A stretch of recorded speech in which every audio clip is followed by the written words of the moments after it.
All right, we're gonna get right into it. Today we're gonna be playing with tuna.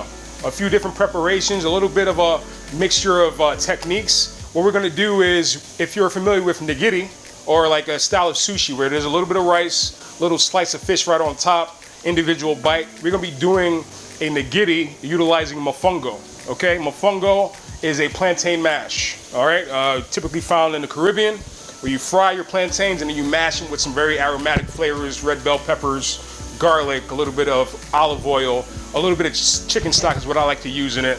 But you're making this flavorful mash and we're putting this beautiful rare tuna right over the top. Our second dish that we're gonna do is another play on tuna, almost like a play on Cajun red beans and rice. We're gonna do red beans over some rice, but we're gonna take our tuna and we're gonna blacken it with an African peri-peri rub instead of a Cajun style blackening spice, right? So that's our second dish, but let's just talk about our plantains first and foremost. We have some oil in the back.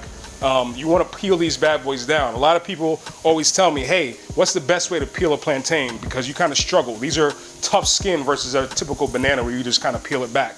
I'm gonna kind of show you a trick that I like to use. I have a very small knife. I'm cutting off my edges here. And I just like to score these about 1/2 inch thick all the way down all sides, first and foremost. I'm about going 1/2 inch thick slices, but I'm going about 1/8 of an inch down deep into the skin, right? And what this will do is you can have these little strips that you can utilize to peel a plantain with instead of having to peel off these really big portions. So you do that, and then as you can see, that thing comes right apart for you, and it's very easy to peel, right? It'll save you a lot of time, especially if you're doing a lot of mofongo, if you're doing tostones, plantain chips, anything you would like to do. Scoring the plantain first and foremost will definitely get you to the finish line a lot quicker, all right? We already have some peeled down right in front of me. We're gonna take this one that I'm peeling here and dice that one up too. Some nice thick slices. And the way you make mofongo is you take those thick slices, you fry them to soften the plantain, and then you take them out of the oil, and then you transfer them to a bowl or a mortar and pestle, which is like the little bowl with the little thing. You go like this and mash everything up. You take that and you take all these ingredients like I talked about earlier, your garlic, your bell pepper, your olive oil, add a little bit of chicken stock to that, and then you add that and then mash everything up. Actually, I like to add a little bit of cilantro as well. But that is the start of your mofongo, is actually peeling. So we got there, we have our chunks, I'm gonna make some more, and then we're gonna go back and fry these bad boys up. Like we said, about 1/2 inch to 1 inch thick. You don't wanna make chips, right? Because if you make chips, they get too crispy and you can't mash it, it'll just crumble up on you. So we're gonna go ahead and fry these up.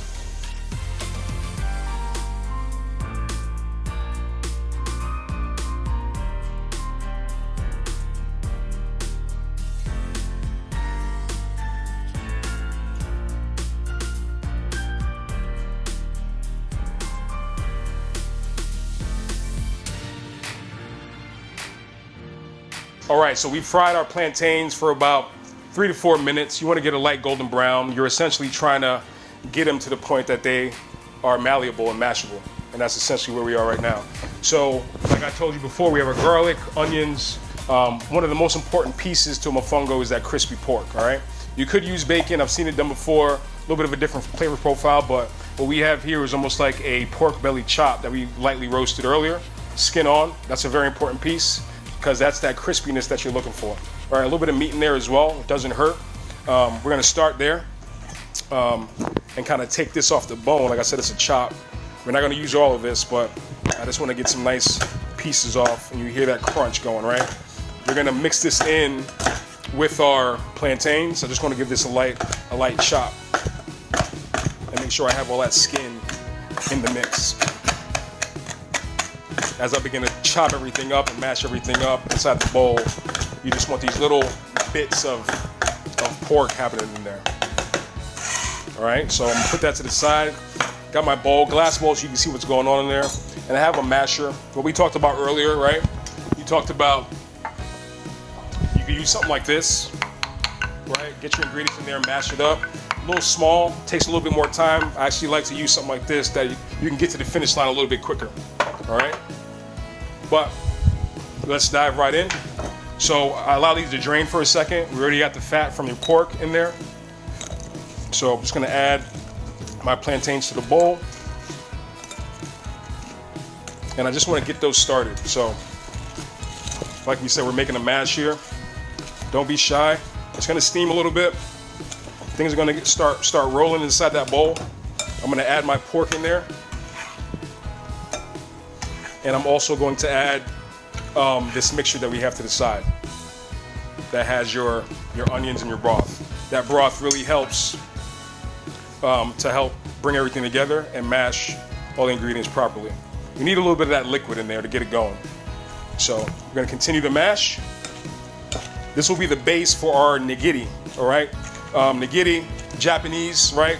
Part of, if you are familiar with sushi, very well-made Japanese sushi rice.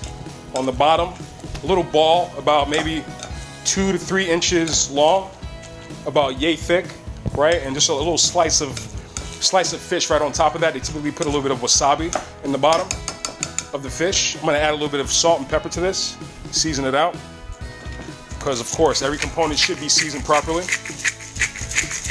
But not only that, I am also going to add a little bit of cilantro to that as well, right? Which gives you that authentic flavor, a little bit of a fresh kick. As you should know by now, I love adding that little bit of fresh finish. So we're gonna add a little bit of cilantro to this. And then we will have our base for our Mofongo Nigiri. Keep on mashing. We're just about there. You don't wanna overwork it, but you wanna have something that can be molded. You can, play with it and make it what it needs to be. All right, so put that to the side. I'm gonna just spoon this out and give this a quick taste. Just make sure we're in the ballpark. Stepping in. Taste. I do have a lot of good friends from the islands that show me little tips and trade. I appreciate your help on this one. Really good. All right, so when we talk about nigiri, we're doing a little bit of a remix here, right? So in the same vein of having these flavors of the Caribbean, we're gonna do a little bit of a sofrito puree on the bottom, or a sofrito sauce. We're gonna do it nice and green, like you typically would find in Puerto Rico. And what I have done in the back here is I have taken a little bit of garlic, a little bit of green bell pepper, a little bit of Cubanelle pepper as well, and a little bit more of that chicken stock. Touch of cumin, a touch of salt, and we are going to go into this blender with that mixture and then add some cilantro to really green it out, is what we're gonna do. So let me just grab something to drain this liquid with. Here we go. And we're going right into the blender. We're gonna puree this up, and this is gonna go on the bottom of our nigiri once it's plated. This will almost be like the sauce for it.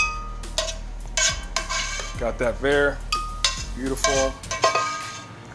And add a little bit of that broth, right? That caramelization that happened inside the pan. And then just a straight hunk of cilantro, a fair amount. Let's go about 3/4 of a cup here.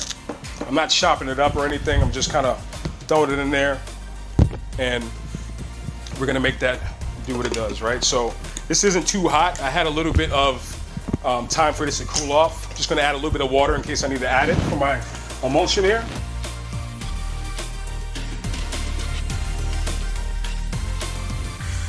Since it's not hot, we're gonna just do that straight up, and we're gonna start here. This would be a nice fresh sauce on the bottom.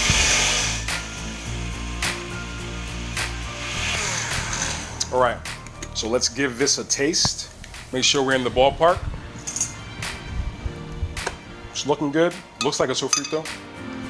We're gonna add a little bit of salt. Just a little bit of salt there, just to round it out. A few more buzzes. All right, that looks good. We're gonna take our sauce and just transfer it to a bowl. More than what we need, but you have that beautiful color. So, as I'm thinking about what I'm doing on this plating, I'm thinking about the colors that I have, the flavors that I have, and I didn't want to go with a red sauce with this red tuna. So you have that beautiful green sofrito sauce on the bottom, and that will be our sauce for plating. So let's talk about the components, right? Mofongo, sofrito, and you have tuna right here. So this is almost very similar to if you've experienced almost like ceviche type of flavors with that fresh fish going on. That's what we got going on right here. We're making these little nuggets of mofongo down here to put our fish on top, right? So just so you have a nice view of what we got going on. Just these little mounds of mofongo, if you will, right? We're trying to get like a nice little decent shape, like bite size. You want these to be like 2 bites and it's gone, right? Nothing bigger than that. This is almost like a little, just an appetizer, cocktail hour type bite. One thing that you can do is you can take these little nuggets and refry them to get more texture on them and then put the fish on top.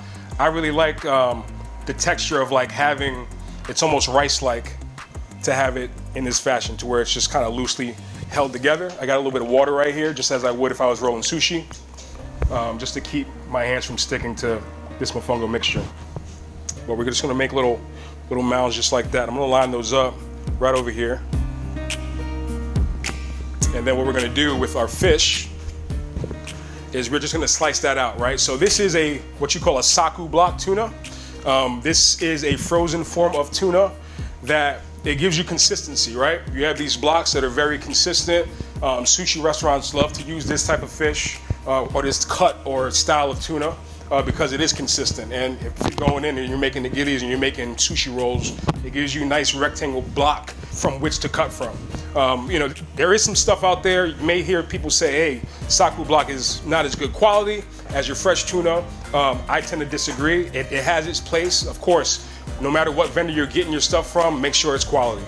Once again, Beaver Street Fisheries, AKA Seabest is their brand, has supplied me with this, and it's a very beautiful product. Now we're gonna be slicing this out for our nigiri, right? So just very thin slices on this is all you're going for, right? And just put those right over the top, as if you were doing some sort of, that we just kind of put on top of these mofongo nuggets, if you will. Right, beautiful fresh appetizer, something that you can get ahead on. If you've got, you know, this would be a great little party starter. This would be a great little pass around, cocktail style, right? Very simple, but very familiar to people who like sushi and like these kind of flavors. So, we're gonna need a plate. Here we go. So we have this long rectangle plate right here, just so we can get some nice length on our sauce. Right, so our sauce is that sofrito, as we talked about.